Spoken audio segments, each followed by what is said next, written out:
Hello everyone, मेरा नाम है नरेश कोरी और आप देख रहे हैं मेरा यूट्यूब चैनल थर्मल इंजीनियरिंग के लेक्चर सीरीज। दोस्तों, आज हम लोग पावर प्लांट इंजीनियरिंग के यूनिट 3 के लेक्चर नंबर 7 की तरफ जाएंगे।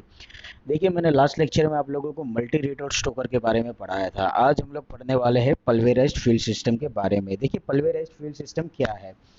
हम लोग थर्मल पावर प्लांट के अंदर जनरली एज अ फ्यूल कोल का यूज़ करते हैं। ठीक है, कोल क्या होता है, तो जब आप लोगों को नेचुरल रिसोर्स से कोल मिल रहा है वो पत्थर टाइप होगा, काफ़ी बड़े बड़े मटेरियल्स में होगा जिसके अंदर बहुत सारी इम्प्योरिटीज़ होगी। जनरली क्या होता है कि अगर हम लोग कोल को इस तरह से नेचुरल रिसोर्स में मिलने वाले सोर्सेज के तौर पर ही अगर यूज़ करें, तो क्या होगा कि उसको बर्न करने के लिए काफ़ी एनर्जी हम लोगों को वेस्ट करनी पड़ेगी। तो उस कोल को हम लोग कन्वर्ट करते हैं फाइन पार्टिकल में, और उस कोल को हमारे नेचुरल रिसोर्स से मिलने वाले कोल को फाइन पार्टिकल्स में कन्वर्ट करने की जो मेथड है उसको बोलते हैं पल्वेराइजिंग। ये पल्वेराइज्ड फ्यूल सिस्टम बेसिकली यही है। Coal is reduce into a fine particle in pulveriser और ग्राइंडिंग मिल। आप लोगों ने दोस्तों देखा होगा कि जब भी हमारे सिंगल पॉइंट कटिंग टूल होते हैं कि जिसको हम लोग शार्पनेस देते हैं, जो जिसको हम लोग बोलते हैं ग्राइंडिंग व्हील, जो नॉन टेक्निकल भाषा में बोलते हैं एमरी पत्थर। ठीक है, जो रोटेटिंग होता रहता है। इसका मैं बेस्ट एग्जांपल आप लोगों को दूं, आप लोगों ने देखा होगा चाकू धार करने वालों को साइकिल के ऊपर लेकर के जो चलते हैं। ठीक है, वो लोग क्या करते हैं कि भी साइकिल का पेडल घुमाते हैं, जिसके बेल्ट ड्राइव से आप लोगों की ग्राइंडिंग व्हील घूमती है, और ग्राइंडिंग व्हील जो घूमती है उसके ऊपर हम लोग अपने चाकू को शार्पन करते हैं। बिल्कुल इसी तरह से क्या होता है कि हमारे कोल को भी शार्प किया जाता है। शार्प किया जाता है इन द सेंस कि इसको फाइन पार्टिकल्स में क्रश कर दिया जाता है। दो तरफ से आपके क्रशर्स व्हील घूमते हैं, मतलब कि आपके ग्राइंडिंग व्हील घूमते हैं, और उसके बीच में से हम लोग पास आउट कराते हैं हमारे नेचुरल रिसोर्स से मिलने वाले कोल को, और उसको हम लोग कन्वर्ट करते हैं हमारे फाइन पार्टिकल्स के अंदर। तो ये उसी मेथड का नाम है पल्वेराइज्ड फ्यूल सिस्टम की, जिसके अंदर हम लोग पल्वेराइजर या तो फिर दूसरी भाषा में हम लोग बोल सकते हैं ग्राइंडिंग मिल का यूज करते हैं, and then it is projected into the combustion chamber, और फिर वो क्रश किया हुआ फाइन पार्टिकल में कन्वर्ट किया गया कोल हम लोग यूज करेंगे कंबशन चैम्बर में, कि जिसके बेस पर हम लोग प्रोड्यूस करेंगे हॉट एयर। क्योंकि कंबशन ऑफ फ्यूल का कंबशन होगा तो डेफिनेटली हॉट गैसेस जनरेट होगी, जिसको हम लोग हॉट एयर भी बोलते हैं। और उसी हॉट एयर के बेस पर, उसी हॉट एयर की हेल्प से हम लोग प्रोड्यूस करते हैं हमारे हाई प्रेशर स्टीम को। The amount of air which is used to dry the coal and convey the powdered fuel to the furnace is known as the primary air। जो primary air का हम लोग जो utilisation करने वाले, जिसका हम लोग यूज करते हैं ड्राई कोल, कोल को ड्राई करने के लिए। क्योंकि नेचुरल रिसोर्स से हम लोगों को जो कोल मिलता है, मैंने आप लोगों को पहले लेक्चर में बताया था, जो एनिमेशन वाला वीडियो था हमारा, जिसमें हम लोगों मैंने बताया था कि नेचुरल रिसोर्स से जो कोल मिलता है उसके अंदर मॉइस्चर कंटेंट होता है। और ये मॉइस्चर कंटेंट क्या करेगा कि जब आप लोग फर्नेस के अंदर आपके फ्यूल को बर्न करोगे तो उस मॉइस्चर को दूर करने के लिए आपको मैक्सिमम अमाउंट में हीट एनर्जी ट्रांसफर करनी पड़ेगी। तो वो मैक्सिमम अमाउंट की हीट एनर्जी आपको ट्रांसफर ना करनी पड़े, इसके लिए क्या करते हैं हम लोग, कि जो आप लोगों की हॉट गैसेज जनरेट हो रही थी उसको हम लोग इकोनोमाइजर के थ्रू पास आउट करवाते हैं, और मतलब कि कोल बंकर के थ्रू पास आउट करवाते हैं। इससे क्या होता है कि आपका जो भी नेचुरल रिसोर्स से मिला वो फ्यूल होता है, उसके अंदर आप लोगों की जो एयर मॉइस्चर होगी वो इस हॉट एयर की वजह से दूर हो जाएगी। तो इसका हम लोग यूटिलाइजेशन करते हैं कि ताकि पाउडर फॉर्म में जो भी हमारा फ्यूल यूज हो रहा है, वो पाउडर फॉर्म में फ्यूल जो कि यूज करने वाले उसके अंदर आपका कोई भी मॉइस्चर कंटेंट रहना नहीं चाहिए। तो ये प्राइमरी एयर का आपका फंक्शन था। And the amount of air which is blown in separately to complete the combustion, जो आप लोगों ने स्टोकर के अंदर देखा था कि कंबशन कंप्लीट करने के लिए हम लोग जो एयर का यूज करते that was the secondary air. तो ये सेकेंडरी एयर और प्राइमरी एयर का फंक्शन था। अब पल्वेराइजिंग या पल्वेराइजेशन के बेसिकली दो स्टेजेस होते हैं। सबसे पहला कि जो रो कोल होता है, मतलब कि नेचुरल रिसोर्स से हम लोगों को कोल मिलता है, उसको हम लोग क्रश कर देते हैं और सेम फाइन पार्टिकल्स में उसको कन्वर्ट करते हैं, कि जिसकी साइज होती है 15 to 25 mm क्रशर के अंदर, जिसको हम लोग साइज करते हैं, रीसाइज करते हैं। और दूसरा होता है नंबर ऑफ स्टेजेस से जब पास होता है, कि जो क्रश कोल होता है उसको हम लोग ले जाते हैं रो कोल बंकर के अंदर, और रो कोल बंकर से फिर उसको हम लोग ले जाते हैं, रो कोल बंकर मतलब वहां पर आपका कोल स्टोर होते जा रहा है, फिर वहां से हम लोग उसको ले जाते हैं ग्राइंडिंग मिल में। और ग्राइंडिंग मिल में क्या है कि इसको ग्राइंडिंग किया जाता है, फाइन पार्टिकल्स में कन्वर्ट करते हैं सेम साइज के अंदर। मैंने पहले ही बोला था कि इसको फाइन पार्टिकल्स में कन्वर्ट किया जाता है। फाइन पार्टिकल्स में कन्वर्ट करने का यही मतलब है कि पल्वेराइजिंग फ्यूल सिस्टम को डेवलप करने का मतलब ये था कि जब हम लोग हमारे फ्यूल को फाइन पार्टिकल में कन्वर्ट करते हैं तो इसकी वजह से the surface contact area of your fuel will be increase too much. और जितना ज़्यादा सरफेस कॉन्टेक्ट एरिया इसका हीट के साथ में बढ़ेगा, उतनी ही ज़्यादा हीट वो गेन करेगा और उतना ही अच्छा वो कंबशन देगा। तो ये मेन रीज़न था कि हम लोग हमारे फ्यूल को क्या करते हैं, तो ग्राइंडिंग मिल के अंदर रीसाइज करते हैं, उसको फाइन पार्टिकल्स के अंदर कन्वर्ट करते हैं। और जो साइज हम लोग कन्वर्ट करते हैं, the size of the fine particle is around 200 mesh, जिसकी mm में अगर वैल्यू देखा जाए तो होता है वो 0.074 mm, बहुत ही छोटा पार्टिकल होता है, बहुत ही छोटा पार्टिकल। ठीक है, इतने फाइन पार्टिकल्स के अंदर हम हमारे फ्यूल को कन्वर्ट करते हैं और फिर इसका हम लोग यूटिलाइजेशन करते हैं हमारे फ्यूल के कंबशन के लिए, मतलब कि हॉट एयर में कन्वर्ट करने के लिए, जिसके बेस पर फिर हम लोग प्रोड्यूस करेंगे हमारी हाई प्रेशर स्टीम। तो ये बेसिकली दो स्टेजेस थे आपके कोल पल्वराइजेशन सिस्टम के। अब देखते हैं एडवांटेजेस क्या क्या होते हैं, बेसिकली क्या क्या एडवांटेजेस है आपके पल्वराइज्ड कोल फायरिंग के। सबसे पहला, large increase in surface area of coal per unit mass allow faster and efficient combustion as more coal surface is exposed to heat and oxygen. मैंने पहले बोला कि फाइन पार्टिकल जनरेट होने की वजह से क्या होगा कि सरफेस कांटेक्ट एरिया जो होगा वो मैक्सिमम बढ़ जाएगा, और जितना ज़्यादा सरफेस कांटेक्ट एरिया बढ़ेगा उतना ही ज़्यादा वो एफिशिएंट कंबशन देगा, और जितना ज़्यादा एफिशिएंट कंबशन देगा उतना ही ऑक्सीजन हम लोगों को कम देना पड़ेगा और उतनी ज़्यादा हीट वो रिलीज करेगा। दूसरा, less axis air is required. आप लोगों ने स्टोकर में देखा था, मैंने आपको बताया था कि हम लोगों को एक्सिस एयर मतलब कि ज़्यादा की एयर की ज़रूरत पड़ती है। यहाँ पर क्या हो रहा है कि फाइन ग्रेन पार्टिकल में कन्वर्ट होने की वजह से आप लोगों को लेस एक्सिस एयर, कम एक्सिस एयर की जरूरत पड़ेगी, ज़्यादा एयर देने की जरूरत नहीं है। मतलब वो हमारे लिए बेनिफिशियल है कि आप लोगों को ना कोई फैन लगाने की जरूरत पड़ेगी, ना कोई साइड देने की जरूरत पड़ेगी कि जिसकी वजह से आप लोगों की एटमोस्फेरिक एयर और भी ज़्यादा अंदर है, जिसको हम लोग सेकेंडरी एयर बोलते थे।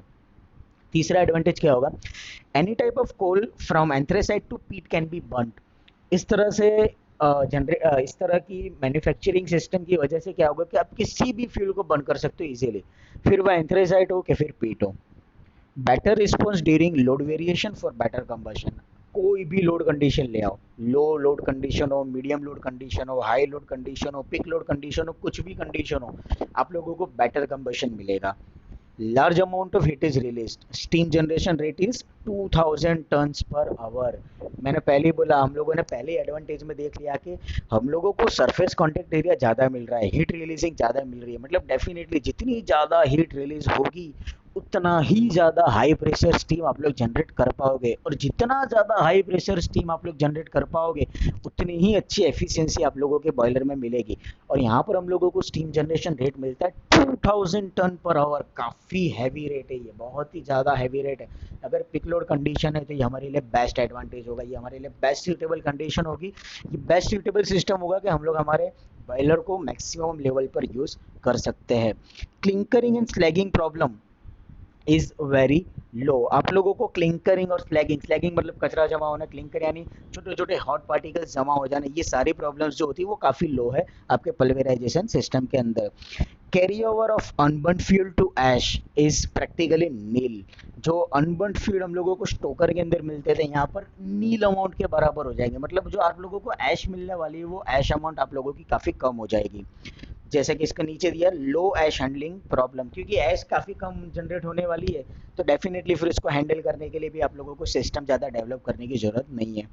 It can operate both in gas and oil fire system. किसी भी सिस्टम के अंदर आप लोग यूज कर सकते हैं, या तो ऑयल फायर सिस्टम हो या तो गैस फायर सिस्टम हो। Cold startup of boiler is very rapid and efficient. जैसे कि ठंडी की सीजन में या तो फिर शट ऑफ कंडीशन से, जब शट ऑन कंडीशन में हम लोगों को बॉयलर रखना है तो वेरी फास्ट, बहुत ही जल्दी हम लोग हमारे बॉयलर को स्टार्ट कर सकते हैं, जो कि काफ़ी एफिशिएंट भी होगा। And the last one is less furnace volume is required and smoke less operation is possible. आप लोगों को क्या होगा कि फर्नेस की जो कैपेसिटी होगी, मतलब कि स्पेस रिक्वायरमेंट होगी, वो काफ़ी कम होगा। आप लोग छोटे से एरिया में भी आपके पल्वेराइजेशन सिस्टम को डेवलप कर सकते हो। और क्या होगा कि आप लोगों को फाइन ग्रेन पार्टिकल में आपका फील मिल रहा है, कंप्लीट कंबशन मिल रहा है, इसकी वजह से क्या होगा कि स्मोक के जनरेट होने के चांसेस काफ़ी कम हो गए। उसी तरह से थोड़े डिसएडवांटेजेस भी है, तो हम लोग डिसएडवांटेजेस देखते हैं कि the capital cost is high, मतलब कि इनिशियल कंडीशन जो होगी डेवलप करने के लिए, सिस्टम डेवलप करने के लिए क्या होगा कि आप लोगों को कॉस्टिंग थोड़ा हाई रहेगा। काफ़ी एडिशनल इक्विपमेंट्स हम लोगों को अरेंज करने पड़ेंगे जो कि स्टोकर फायरिंग के अंदर हम लोग नहीं करते थे। Operation cost is high while operating your system. Operation करने के टाइम पे भी क्योंकि मूविंग पार्टिकल्स ज़्यादा होंगे तो मेंटेनेंस कॉस्ट आपका हाई आएगा। Fly ash content is high in exhaust. जब आप लोगों के एग्जॉस्ट सिस्टम से स्मोक बाहर निकलेगी तो ऐश के बाहर निकलने के चांसेस ज़्यादा है। जनरली क्या होता है, स्टोकर फायरिंग सिस्टम इस तरह से था कि आपके लोगों की ऐश जो होगी वो हैवी पार्टिकल्स में होती है, क्योंकि अनबर्न पार्टिकल्स रहते हैं तो उसका वेट ज़्यादा होता है तो वो इजीली फ्लोट होकर के नीचे आ जाता है। यहाँ पर क्या है कि अनबर्न पार्टिकल्स मिलने के चांसेस कम है, तो आप लोगों की जो ऐश होगी वो वेट में काफ़ी हल्की होगी, तो चांसेस ये है कि आपकी हॉट गैसेस के साथ में वो बाहर निकल जाए या तो एग्जॉस्ट गैसेस के साथ में बाहर निकल जाए। डेंजर ऑफ एक्सप्लोजन, एक्सप्लोड होने के चांसेस काफ़ी ज़्यादा है, क्यों? क्योंकि बहुत ही ज़्यादा टेम्परेचर आप लोगों को मिलेगा, और जितना ज़्यादा हाई टेम्परेचर आप लोगों को मिलेगा उतना ही ज़्यादा चांसेस है कि वो एक्सप्लोड हो जाए। Special equipment is required for starting, start करने के लिए हम लोगों को स्पेशल अरेंजमेंट करनी पड़ेगी। जिस तरह से आज के कंडीशन की बात करें, आज के ज़माने में हम लोग किक का यूज़ कम करते हैं और हम लोगों के पास में सेल्फ स्टार्टिंग आ गया है, ठीक है, तो ये एक एडिशनल इक्विपमेंट था हमारे इंजन को स्टार्ट करने के लिए। उसी तरह से यहाँ पर क्या होगा कि पल्वेराइजेशन सिस्टम को स्टार्ट करने के लिए हम लोगों को एक एडिशनल इक्विपमेंट की जरूरत पड़ती है। Maintenance cost for brick work is high, brick work इसीलिए लिखा गया है क्योंकि यहाँ पर टेम्परेचर काफ़ी हाई होता है, तो हीट आप लोगों की लॉस्ट ना हो जाए, सिस्टम से बाहर ना निकल जाए, इसलिए क्या करते हैं कि ब्रिक कंस्ट्रक्शन बना करके रखते हैं ताकि आप लोगों की हीट जो होगी वो रिलीज ना हो जाए, सिस्टम के अंदर ही रहे। तो ये जो ब्रिक कंस्ट्रक्शन होता है, ब्रिक कंस्ट्रक्शन आप लोगों को काफ़ी मेंटेनेंस में दे देता है। ब्रिक कंस्ट्रक्शन को क्या होता है, क्योंकि ब्रिक क्या होती है कि जैसे जैसे उसका टेम्परेचर बढ़ेगा वो भी कच्ची होती जाएगी। जनरली हीट को पकाने के लिए, उसको हार्ड बनाने के लिए गर्म किया जाता है, लेकिन अगर ओवर टेम्परेचर हो जाए तो आपकी हीट उतनी ही कमजोर होगी। तो आप लोगों की जो ब्रिक है उसको कमजोर ना हो, उसको मेंटेन रहे, टेम्परेचर के साथ में रहे, इसलिए उसको मेंटेनेंस भी करना पड़ता है, जिसका फंक्शन आप लोगों के लिए काफ़ी हाई है, मतलब मेंटेनेंस कॉस्ट आपके लिए हाई है। Skill operator is required, machine मतलब कि पल्वेराइजेशन सिस्टम को हैंडल करने के लिए आप लोगों को एक स्किल ऑपरेटर्स की भी जरूरत पड़ती है। ऐसा नहीं कि किसी को भी बिठा दिया और चलेगा, ऐसा नहीं है। And the last one is high air pollution due to emission of very fine particle of great and dirt. मैंने पहले ही बोला था कि हाई आप लोगों के जो फाइन पार्टिकल है, जब भी कोल को फाइन पार्टिकल में कन्वर्ट करते हैं तो उसमें कार्बन कंटेंट ज़्यादा होती है, मतलब डेफिनेटली जो भी हॉट गैसेस जनरेट होगी उसके अंदर कार्बन का कंटेंट काफ़ी ज़्यादा होगा, और कार्बन कंटेंट अगर ज़्यादा है तो एयर पॉल्यूशन ज़्यादा क्रिएट होने के चांसेस है, और जितने ज़्यादा एयर पॉल्यूशन क्रिएट होंगे उतने ही फाइन पार्टिकल्स आप लोगों के डर्ट या ग्रेट के फॉर्म में आप लोगों को आउटलेट में मिलेंगे। दोस्तों ये है कंपैरिजन पल्वेराइजेशन सिस्टम और स्टोकर फायरिंग सिस्टम के बीच में। क्या कंपैरिजन है, मैं आप लोगों को कंपैरिजन समझा देता हूँ। सबसे पहले हम लोग देखते हैं पल्वेराइजेशन में, सामने सामने में स्टोकर में भी समझाते जाऊंगा। पल्वेराइजेशन सिस्टम में क्या होता है कि कोल जो सप्लाई होगी वो पाउडर फॉर्म में होगी। हम लोग क्रशर के अंदर क्या करते हैं, हमारे कोल को क्रश करते हैं, पाउडर फॉर्म में जनरेट करते हैं और फिर कोल बंकर के थ्रू हमारे ग्रेड सिस्टम के अंदर एंटर करवाते हैं। यहाँ पर क्या था, coal supplied is in a solid form. हम लोग कोल को क्या करते थे, जो भी हमारे नेचुरल रिसोर्स में कोल मिल रहा है डायरेक्टली हम लोग उसको स्टोकर में कंबशन के लिए यूज करते थे। पल्वेराइजेशन में सेकंड क्या होगा, कोल बर्न्स लाइक ए गैस, क्योंकि फाइन पार्टिकल में आप लोगों का कोल कन्वर्ट हो चुका है। फाइन पार्टिकल में आपके कोल को कन्वर्ट होने की वजह से क्या होगा कि जब उसका कंबशन होगा तो it will convert in A one type of gas formation, और सामने स्टोकर में क्या हो रहा था, it will Burns on a great, वो ग्रेट फॉर्मेशन में बर्न होगा। जिस तरह से कोल कोल जो सॉलिड फॉर्म में होता है जब वो जलता है, ठीक है, वन टाइप ऑफ, अगर आप लोगों ने लकड़ी को जलते हुए देखा होगा, जब लकड़ी जिस तरह से जलती है बिल्कुल उसी तरह से यहाँ पर आपका कोल का बर्निंग होगा। पॉलिमराइजेशन में क्या होगा, it can use for large capacity, but बड़े बड़े हैवी प्लांट्स के अंदर आप लोग यूज कर सकते हो, क्योंकि आप लोगों को यहाँ पर बहुत ही ज़्यादा हाई टेम्परेचर मिलने वाला है। जब हाई टेम्परेचर आप लोगों को मिलेगा तो definitely you can use it in a large capacity plant, लेकिन स्टोकर में क्या होगा, it can use for low and medium plant only. Pulverisation system है, it has less amount of excess air is required. मैंने आप लोगों को आगे ही बताया कि हम लोगों को प्रॉपर कंबशन मिल रहा है तो एक्सिस एयर की ज़्यादा जरूरत नहीं है। स्टोकर फायरिंग में हम लोगों को एक्सिस एयर की जरूरत पड़ती थी, जिसको हम लोग सेकेंडरी एयर बोलते थे।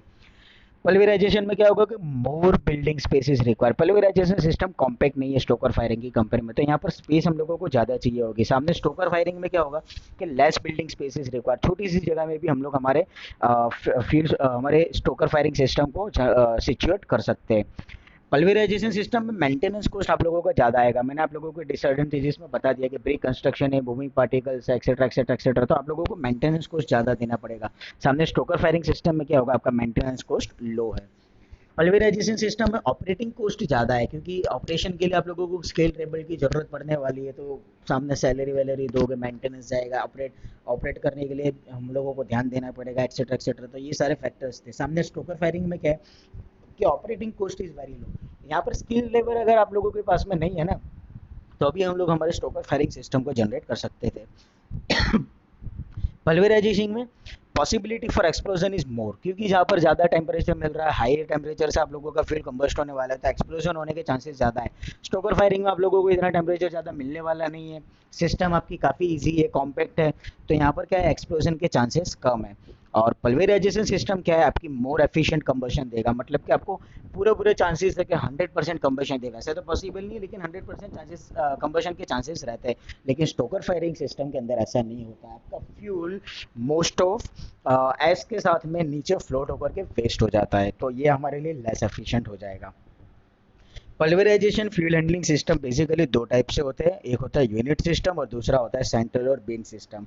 हमारे लिए इंपॉर्टेंट है सेंट्रल और बीन सिस्टम, जो मैं आप लोगों को नेक्स्ट लेक्चर में समझाऊंगा। दोस्तों आई होप कि आप लोगों को समझ में आया होगा।